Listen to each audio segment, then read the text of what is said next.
clase de hoy les voy a hablar del diagnóstico genético en oncomatología y vamos a ir desde el análisis cromosómico hasta la secuenciación de genes por NGS.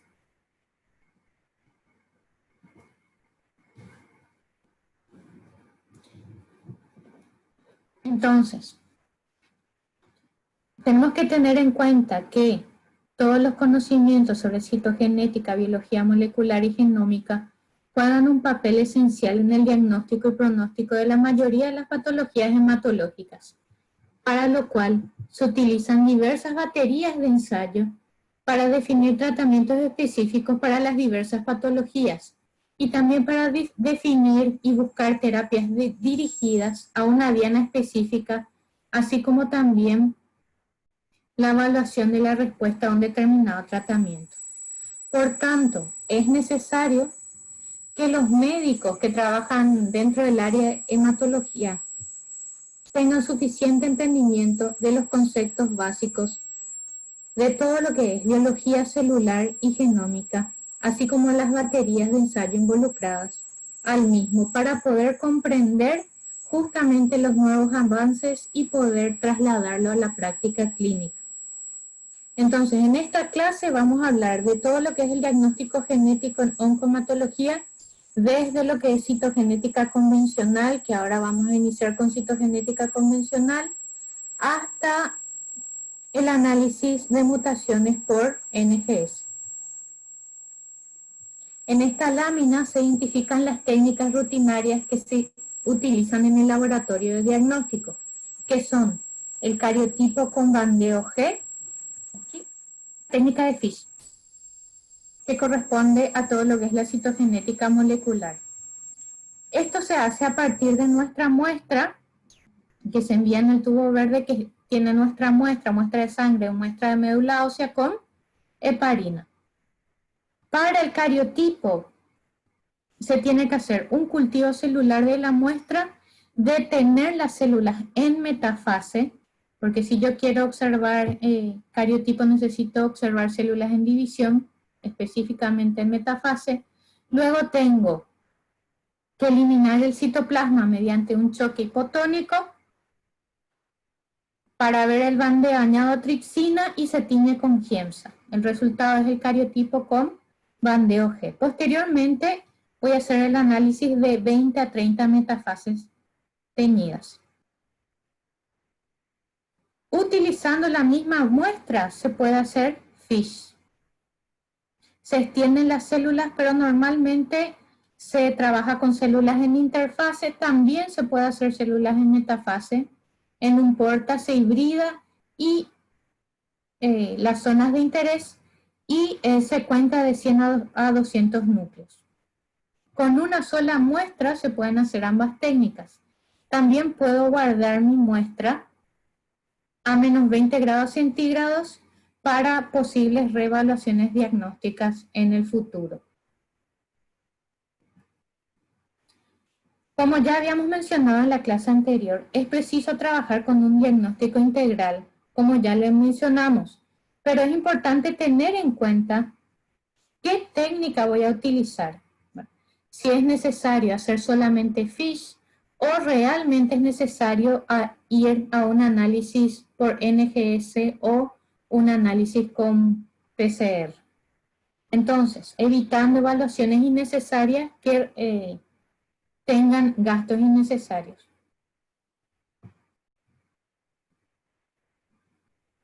Las técnicas de biología molecular rutinarias, justamente para no pasar, son las técnicas de PCR cualitativa y cuantitativa. También se puede hacer Sanger, que ya vimos en la clase anterior, que son técnicas de alta sensibilidad. Y también vamos a estar hablando de las aplicaciones de NGS en esta clase con algunos ejemplos concretos de análisis de mutaciones.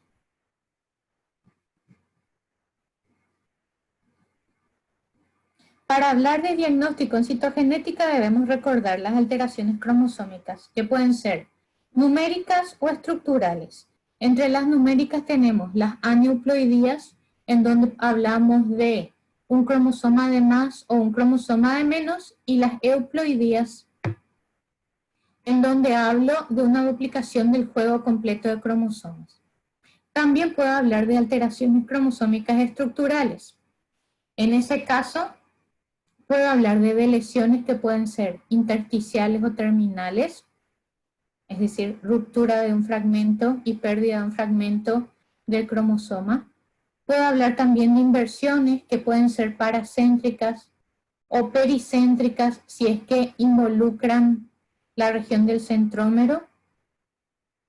También la formación de cromosomas en anillos. Cuando yo tengo doble ruptura en un cromosoma, los extremos tienden a fusionarse formando una estructura típica denominada cromosoma en anillo. También las inversiones, las translocaciones recíprocas y las translocaciones robertsonianas. En las translocaciones recíprocas no hay pérdida de material genético, en las translocaciones robertsonianas sí.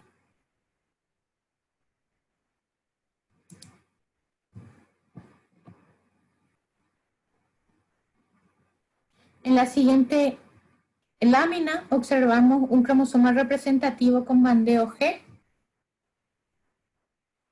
en donde se distinguen las bandas claras y las bandas oscuras. Las bandas oscuras representan a regiones ricas en AT y las bandas claras regiones ricas en GC. Además, puedo distinguir el brazo corto, que lo voy a simbolizar con la letra P, y el brazo largo con la letra U.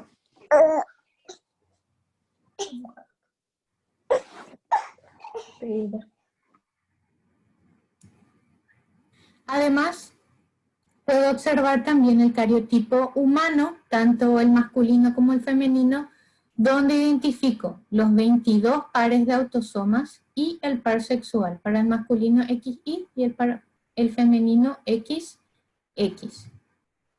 ambos con bandeo G.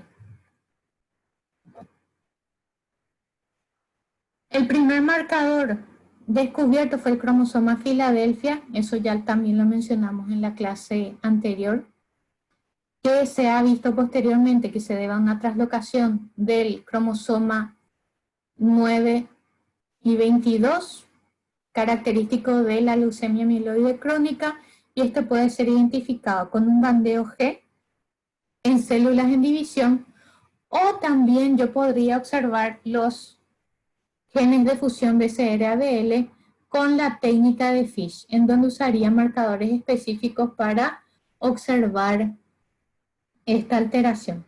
Entonces, aquí observo justamente la porción del gen de fusión con ambos colores.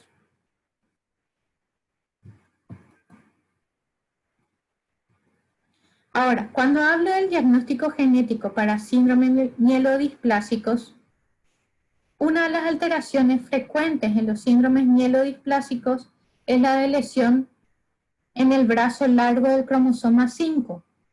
También se observan alteraciones numéricas, como en este caso una trisomía del par 8. En este caso hablamos de una aneuploidía, una alteración en el número de cromosomas.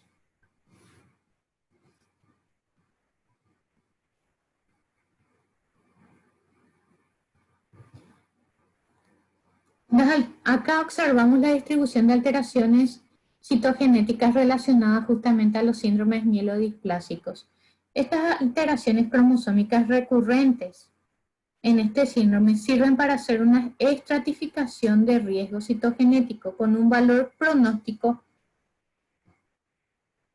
que puede ser bueno, intermedio o desfavorable. Fíjense que aquí nosotros podemos observar que en los síndromes mielodisplásicos el 50% de los pacientes presentan un cariotipo normal, pero luego observamos de lesiones en el 7, de lesiones en el 5, de lesiones en el cromosoma 11, así como también duplicaciones, trisomías en el 8 que ya mencionamos. Pero en realidad, si observamos esta distribución de alteraciones citogenéticas, podemos afirmar que observamos alteraciones que implican más pérdida de material genético que ganancia. Como les estaba diciendo, esto conduce a una estratificación de riesgo citogenético con un valor pronóstico que puede ser bueno, intermedio o puede ser desfavorable. Cada estrato, cada nivel va a estar relacionado a una determinada alteración. Por ejemplo, aquí con pronóstico bueno tenemos la deleción del 5Q y como desfavorable la inversión del 3, por ejemplo.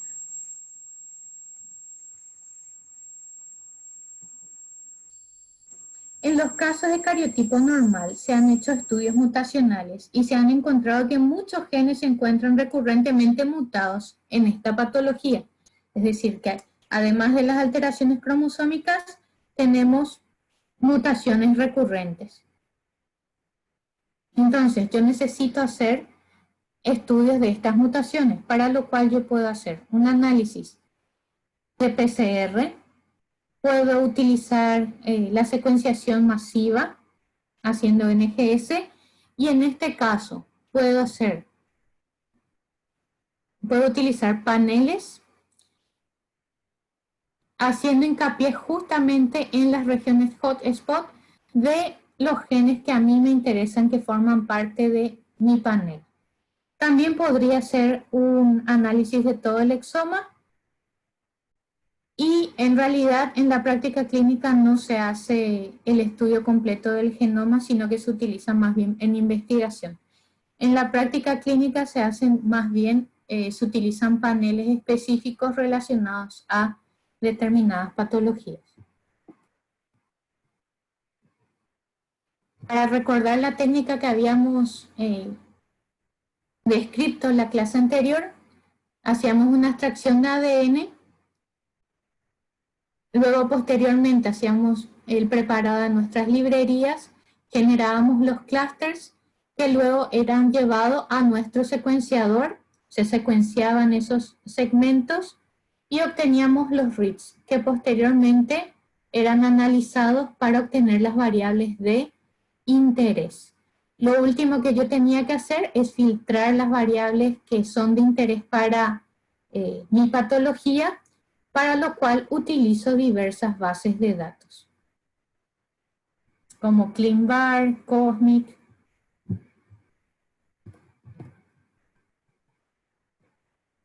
Justamente acá tenemos un ejemplo de un panel de Illumina en donde se analizan 54 genes. Y es utilizado para todo lo que es la línea mieloide.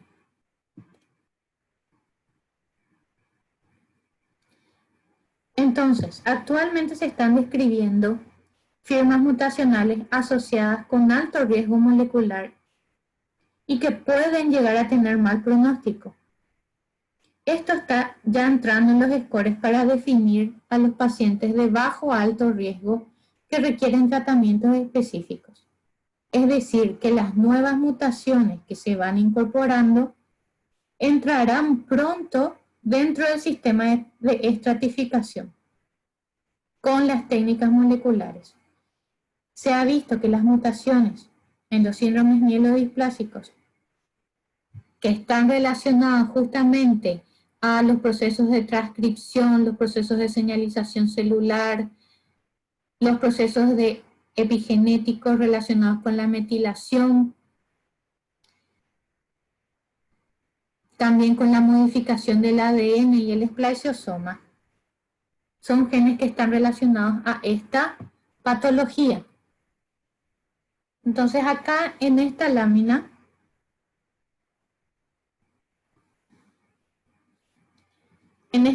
nosotros podemos ver genes frecuentemente mutados en el síndrome mielodisplásico. Pero les puse esta lámina porque hay algo interesante en este caso. Por ejemplo, el gen ASXL1 y el U2AF1 tienen un mal pronóstico, tienen un pronóstico adverso. Pero, y el SF3B1 también está asociado a un pronóstico favorable. Pero esto solamente se cumple si el número de blastos es inferior al 5%. Si el número de blastos aumenta, la mutación en estos genes pierde su valor pronóstico. Esos son aspectos interesantes a considerar. Es decir, que no es solamente analizar si encuentro o encuentro la mutación, sino que tengo que tener además algunos otros aspectos en cuenta, como en este ejemplo que les acabo de mencionar. Entonces, lo que debemos tener en cuenta es que con el avance se descubren firmas mutacionales que son brindadas, los datos son brindados por principalmente NGS, que es un complemento crucial para toda nuestra práctica clínica. Y como ya he mencionado, muchos de los genes que están relacionados a esta patología están involucrados en todo lo que es la regulación epigenética relacionadas al proceso de splicing, a las modificaciones en la cromatina, las coenzinas y los pathways en la vía de los RAS.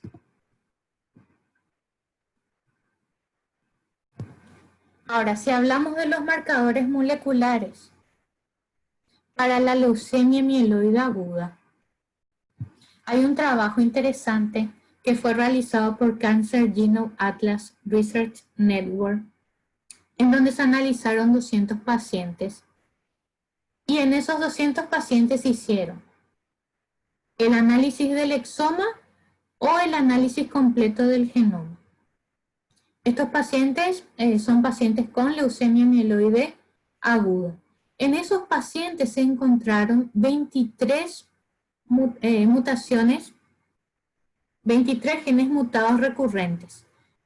Y también se ha visto con este estudio que la mayoría de los pacientes presentaba en promedio 13 mutaciones. Eso implica que un paciente no presenta una mutación driver que conduce a una patología específica, sino que presenta en realidad un patrón de mutaciones, que es el que debe ser analizado. También otro aspecto interesante de este estudio es que en la mayoría de los casos se encontraron más de un clon, y para el establecimiento de esto se basaron en los distintos clústeres con analizando la variante, la frecuencia alélica. Eso permitió identificar los distintos clústeres.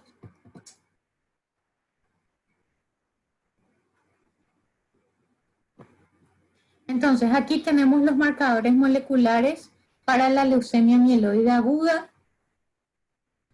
Fíjense que a lo largo del tiempo, la mayor parte de los marcadores están siendo descubiertos desde el 2010 en adelante. Vamos avanzando. Acá les marqué, por ejemplo, NPM1, que tiene un valor pronóstico. La mutación en NPM1 tiene un valor pronóstico favorable, así como la mutación bialélica en ZBPA.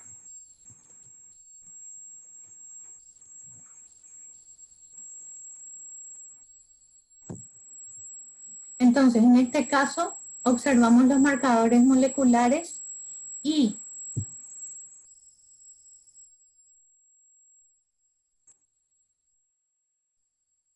podemos observar los 3 genes más frecuentes, los principales genes más frecuentes en la leucemia mieloide aguda, los más recurrentes. Por ejemplo, NPM1, mutaciones FLT3, DNMT3A, NRAS. Y en esta diapositiva lo que les muestro es que la coocurrencia de mutaciones y mutaciones mutuamente excluyentes se pueden observar en esta lámina. Las líneas azules van a indicar la coocurrencia de mutaciones. Y los puntos rojos señalan eventos que son mutuamente excluyentes. Entonces son aspectos que deben ser analizados a la hora de analizar patrones mutacionales.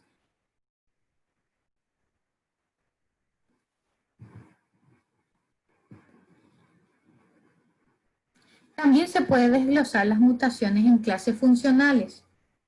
Esta clasificación incluye un grupo de genes implicados, por ejemplo, en la metilación del ADN, en las transducciones de señales, modificadores de la cromatina, supresores de tumores, los implicados en el proceso de señalización celular,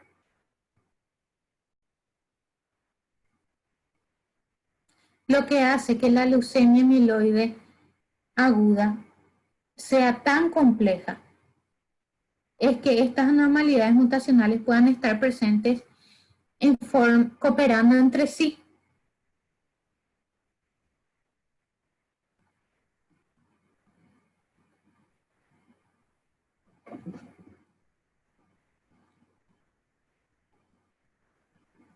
Imagínense que si tengo, no se asusten con esta imagen, imagínense que si tengo varias mutaciones en genes ubicados dentro de distintos grupos, entre estos grupos o clases funcionales, esto permitiría que la célula tenga una ventaja de sobrevida, haciendo que el tratamiento exitoso sea más difícil de lograr, teniendo en cuenta que la leucemia en sí depende de varias vías y no solamente de una. Eso es algo importante de resaltar. Entonces, hacia aquí es donde está teniendo importancia el estudio de los distintos patrones mutacionales de la leucemia. Es clave entender cuáles son las mutaciones más importantes que impulsan al desarrollo de una patología. Y estas mutaciones son las que pueden tener un efecto negativo y un valor pronóstico que puede ser positivo, puede ser favorable o desfavorable.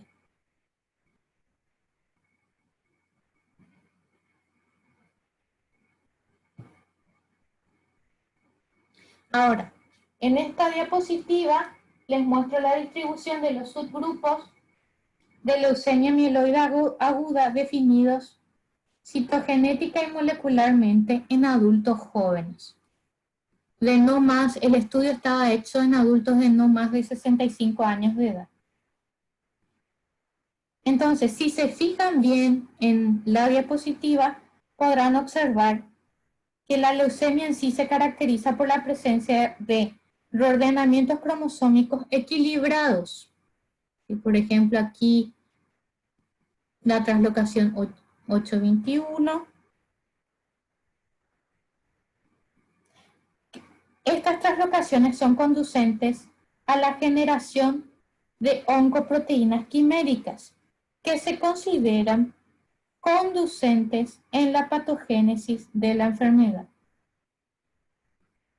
Estas alteraciones, estas translocaciones, que podemos observar aquí varias, la translocación del 15-17, 8-21, 9-22,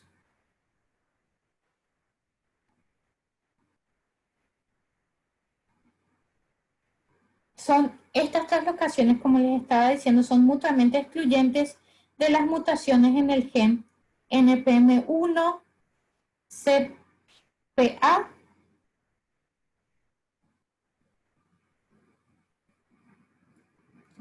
acá, por ejemplo, podemos ver que cuando tengo NPM1 mutado, generalmente también tengo mutaciones en NRAS, FLT3, ITD, DNMT3A, o aquí cuando tengo la translocación 821, también puedo tener en concurrencia mutaciones en KIT, mutaciones, por ejemplo, en ASL1.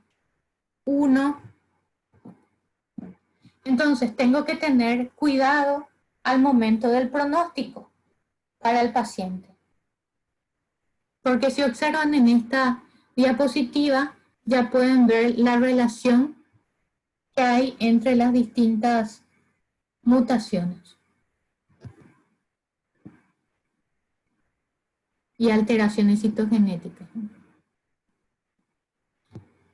El fin del análisis de estos marcadores, de estas variantes, es encontrar una diana que pueda ser utilizada para el diseño de nuevos fármacos para combatir justamente la patología. Ahí justamente les puse unos cuantos ejemplos.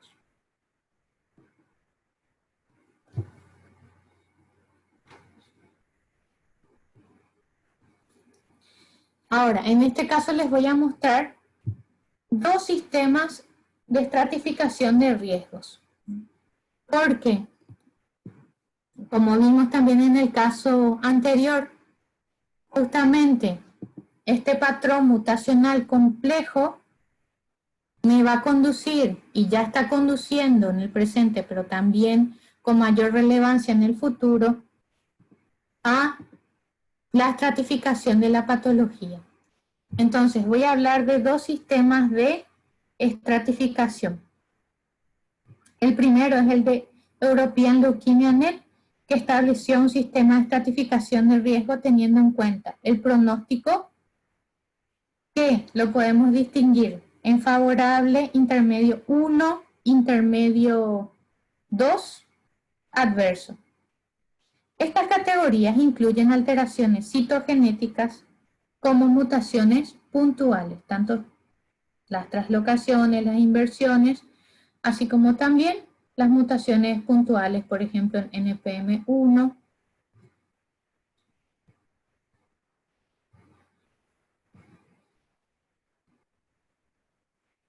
esta es la actualización que se dio en el 2017 y quiero que se fijen, voy a hacer el comparativo entre ambas diapositivas. Entonces, aquí es de pronóstico favorable una mutación en NPM1, pero sin la alteración en FLT3 y TD, con un cariotipo normal. Cuando tengo el wild type, por ejemplo, de NPM1 con FLT3 y TD con alto ratio, porque tengo que tener en cuenta que en este caso, cuando hablo de FLT3 y TD, yo supongo que ustedes conocen, pero por las dudas, estoy hablando de inserciones en tándem. Entonces yo tengo que medir a mayor cantidad de bases insertas, va a ser peor el pronóstico, ¿verdad? Creo que eso es algo obvio. Entonces, eso se mide calculando el ratio. Entonces, cuando yo tengo un alto ratio, eso está relacionado a un mal pronóstico.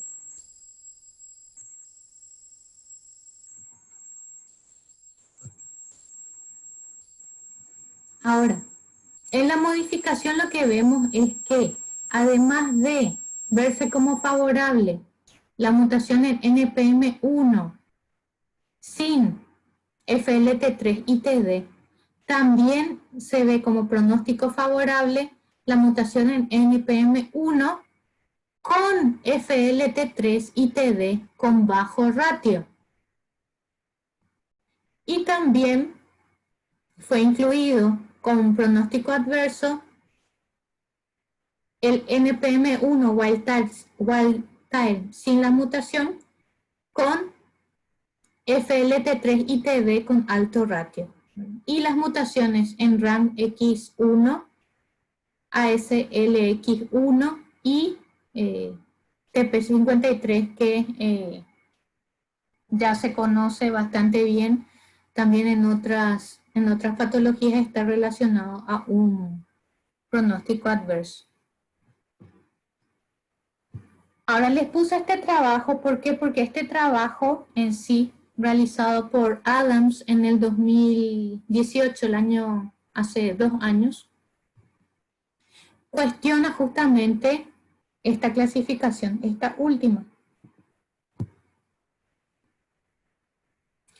que establece justamente que NPM1 mutado con FLT3-ITD con bajo ratio puede ser considerado de buen pronóstico. Entonces, al hacer el estudio, concluye que en realidad, cuando yo tengo FLT3-ITD con alto o bajo ratio, eso me conduce a un pronóstico desfavorable.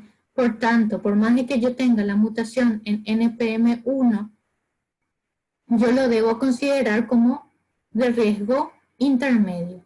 Este es el ejemplo que les quería mostrar para que vean cómo va cambiando y evolucionando los conceptos y cómo se va alterando también la estratificación para una determinada patología. En el segundo sistema de estratificación de riesgos,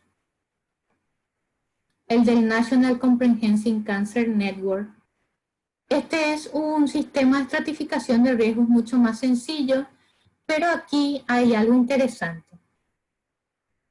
La inversión 16 es vista como de buen pronóstico, pero cuando esta inversión en el cromosoma 16 está acompañado de una mutación en c-KIT, ya pasa a ser considerado de riesgo intermedio.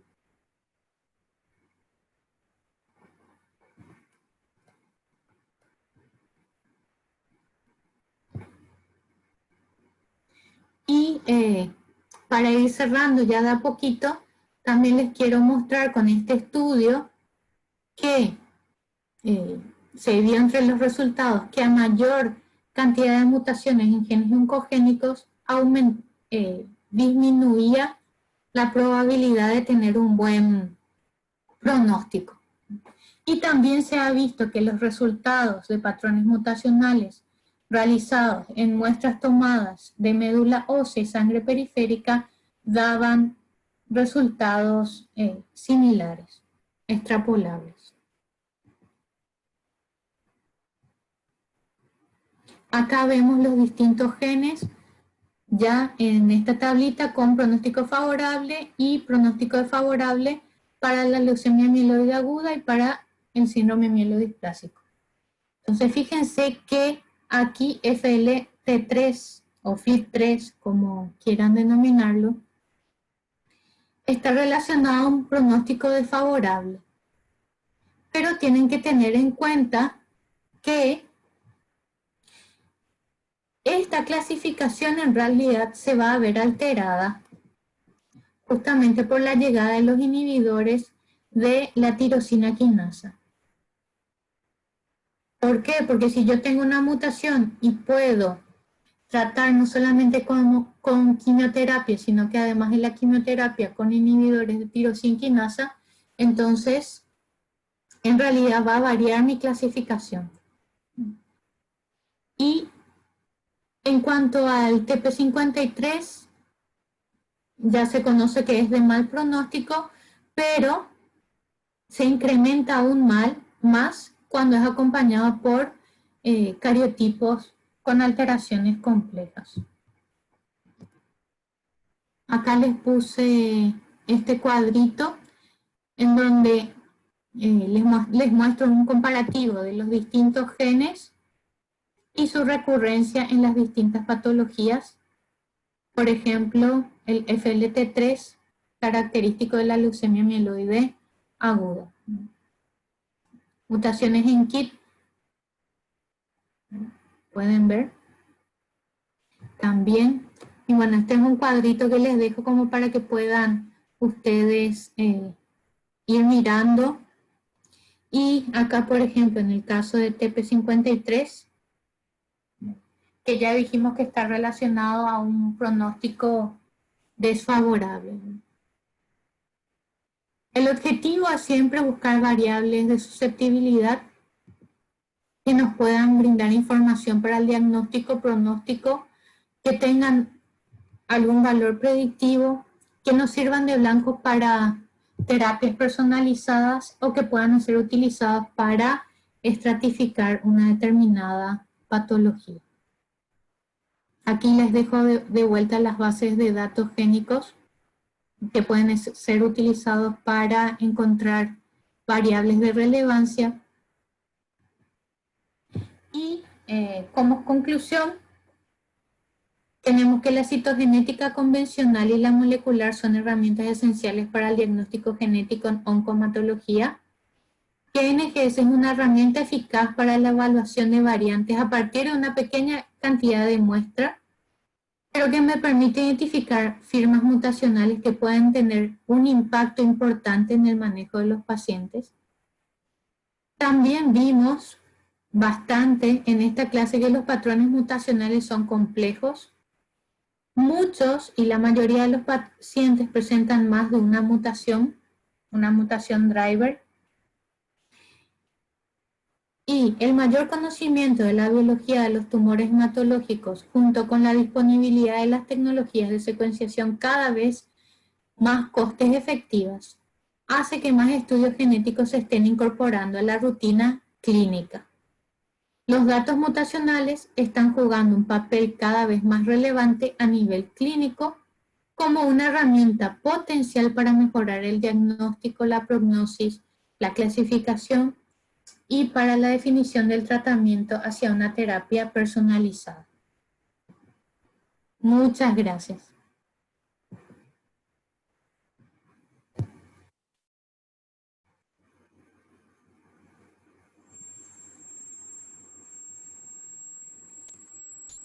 Hola. Hola. Nos dejaste de... Nos callaste la boca, doctora. Nos dejaste sin palabras. No, excelente. Súper. Realmente. Sí, se entendió súper. Realmente muy linda la clase y nos quedamos todos con ganas de tener NGS, ¿verdad? Ahora entiendo cuando insistís que lo ideal sería que tengamos NGS. Sí, el objetivo, muchas gracias doctora, porque el objetivo de mi clase, cuando hice la clase, realmente fue pensando en mostrar la importancia de la tecnología en sí. No es solamente por tener algo sofisticado, sino que hay una tendencia a que vayamos a hacer, haciendo un análisis de patrones mutacionales y no va a haber vuelta hacia atrás, ¿verdad? Sino que tarde o temprano vamos a tener que entrar en el barco, digamos. Sí, se entiende, y se entiende porque se entiende perfectamente. No sé si alguien tiene alguna pregunta a la doctora. Sí, no, yo quería decir nomás que, claro, así como dijo Diana, ¿verdad? Se va avanzando, así como alguna vez se pasó del FAB al cariotipo, luego al cariotipo por FISH. La tendencia es ahora ir hacia al NGS, ¿verdad? Justamente Papa Nuil presentó hace, creo que 3 años, su clasificación pronóstica, que tenía algunas diferencias, era basada exclusivamente en NGS, ¿verdad? Y tenía algunas diferencias con la clasificación por FISH. Habían algunos pacientes, así como presentó justamente, ¿verdad? Algunos pacientes que por FISH caían en riesgo intermedio o riesgo favorable y al hacer por NGS caían en riesgo, en mal pronóstico, ¿verdad? Pero eso todavía no está completamente aceptado. Ya presentó su clasificación, ¿verdad? En el New England se publicó, pero todavía no está completamente aceptado. Faltan algunos años todavía de validación, pero hacia ahí va, ¿verdad? O sea, ya, como dijo ella, no hay vuelta atrás, ¿verdad? Y me acordé porque justo en estos días salió un estudio de que había mucha esperanza con el enasidenib, que es un inhibidor de IDH, para los pacientes mayores no candidatos a quimioterapia, ¿verdad? Y fase 1 excelente, 2 excelente, 3 mal. O sea, no es mal, sino que no hubo diferencia significativa con el brazo control, ¿verdad? Y bueno, son cosas que pasan. Pero en las poblaciones de edad candidatas a trasplante sí tiene un impacto significativo. Y hacia ahí vamos, ¿verdad? Hacia la medicina personalizada. Pensar que acá estamos peleando todavía por la medicina basada en evidencia y ellos ya van a hacer la medicina personalizada, pero bueno. Excelente la clase, muchas gracias, doctora. Gracias a usted. Recordar que en el MA siempre hacer cariotipo, ¿verdad? Empezar Con el cariotipo siempre el FISH convencional es a criterio. En molecular las alocaciones PLM rara, LMA eto, CP beta, MY11, ¿verdad? El tipo de transcripto por NGS, ¿verdad? RUNX1, ASLX1, TP53, IDH1, IDH2, como dijo Cristóbal. Y lo del tema de las mutaciones, ¿verdad? Porque el FLT3 y TDO, TKD te dirige mucho a la terapia, ¿verdad? Sorafenib, por ejemplo, una droga que tenemos en IPS y eventualmente en algún momento, ¿se acuerdan cuando queríamos implementar el uso de sorafenib, pero no teníamos la posibilidad de hacer ITD en los FLT3? Y que el cariotipo normal en FLT3, NPM1 y CBP alfa modula el riesgo intermedio. Y el ADN germinal, ¿se acuerdan? El ADN germinal para hacer control del paciente, que también es toda una novedad para nosotros, ¿verdad? Que se incorporó en la JU, el tema del ADN germinal para... ¿Se acuerdan ese ejemplo una vez cuando hablamos del MA y apareció un marcador nuevo que tenía desde siempre y no era una recaída? Eso, doctora, excelente, muchísimas gracias. Gracias a ustedes. Bueno, no sé si hay